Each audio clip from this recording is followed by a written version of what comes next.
C'est officiel, c'est la fin d'un conflit, le plus vieux conflit commercial de l'histoire de l'OMC. Alors vous me direz, l'OMC n'est pas si vieille que ça, mais enfin voilà, de fait, c'est quand même un truc important. Un conflit transatlantique qui était vieux de 17 ans. C'est d'abord tombé dans la presse américaine parce que l'information est arrivée des États-Unis. Les États-Unis et l'Union européenne, ce titre du Wall Street Journal, sont d'accord pour suspendre leur trade fight, c'est-à-dire leur affrontement commercial autour d'Airbus et Boeing. Vous savez, ça fait donc 17 ans que des deux côtés, on reproche à l'autre partie, de subventionner son constructeur aéronautique et ainsi de fausser le jeu de la libre concurrence.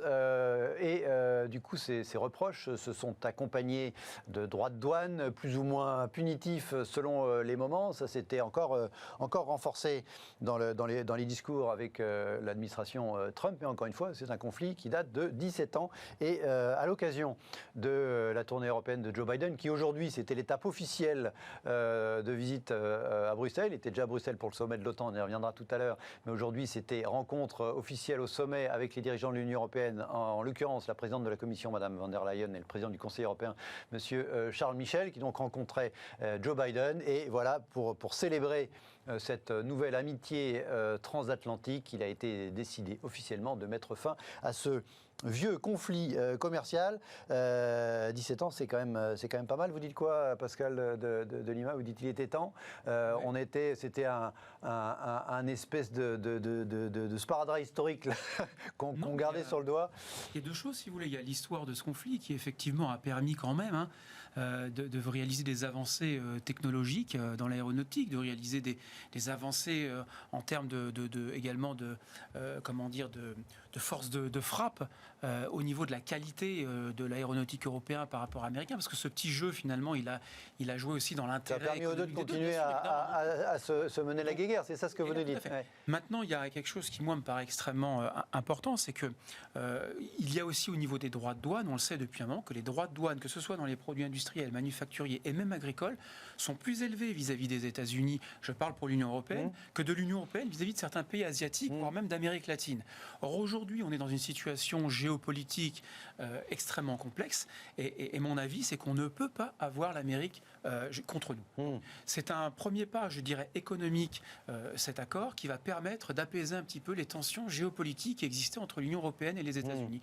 C'est un premier pas. Aujourd'hui, vous allez en parler, il y a la Chine aussi, et donc c'est très très important que cet allié soit aujourd'hui avec nous.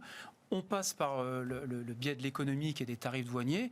Je pense que rapidement, on va avoir des ententes plus politiques et plus géopolitiques pour affronter le monde de demain. Est-ce que ça veut dire, je rebondis, est-ce que ça veut dire que les sujets politiques, précisément, on va largement en parler tout à l'heure dans la deuxième partie de l'émission, sont plus importants qu'une certaine, en l'occurrence, une certaine doxa économique qui voulait que subvention gouvernementale, plus ou moins déguisée, à un constructeur aéronautique égale pas bien, des deux côté. Oui, avoir une subvention égale pas bien. Bon, il faut bien construire des fleurons industriels. On en a besoin en Union européenne. On a tellement perdu d'industrie.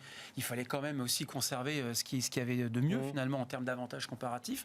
Même chose pour les États-Unis. Donc, de toute façon, subvention, c'est pas toujours négatif. Subvention, c'est aussi le maintien de l'emploi national, d'une certaine façon. C'était via le militaire. Donc, dans nos reproches à nous, aux États-Unis, c'était les subventions indirectes parce que les États-Unis, comme ils commandaient beaucoup de matériel militaire à Boeing, c'était une manière d'aider Boeing. Voilà. Non, mais voilà, c'est ça. Donc, et inversement, les Américains nous reprochaient les subventions aussi des retombées, et puis il y a des accords qui peuvent être réalisés ensuite sur le terrain, je dirais, même sur le terrain tarifaire, qui peuvent rentrer à l'avantage. C'est que les subventions, c'est aussi derrière pouvoir mettre des prix qui bénéficient pour tous. Il y a un ruissellement dans un prix, c'est pour les salariés. Il y a aussi le remboursement de certaines dettes. Il y a beaucoup de choses dans un prix. Donc, bon, voilà, subvention, pour moi, c'est pas toujours égal à quelque chose de négatif.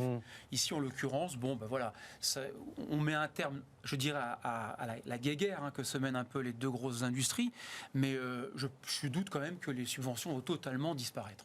À mon avis, c'est quand même utile économiquement aussi. Oui. Bon, en tout cas, on ne se le reproche plus, ou on se le reprochera plus, en tout cas sur ce dossier de l'aéronautique. Quand vous voyez ce conflit vieux de 17 ans s'étendre, vous dites que c'est une bonne chose quand même que deux alliés, encore une fois, on touche à la dimension politique de tout ça, on y reviendra tout à l'heure, se disent qu'il y a des sujets plus importants que se faire la guéguerre sur les tarifs douaniers sur les avions. Évidemment, d'un point de vue Efficacité de temps pour eux, bien sûr. D'un point de vue politique, ça permet d'apaiser. Et puis, je pense qu'ils ont des enjeux colossaux en termes d'innovation, de transition énergétique, etc. Et que je trouve que ça vaut davantage la peine de mettre ses efforts là-dessus et sur le développement de leur industrie plutôt que sur la guerre. À guerroyer sur des questions indéfiniment, ce qui leur coûte une fortune en juridique, et voilà, notamment oui. juridique.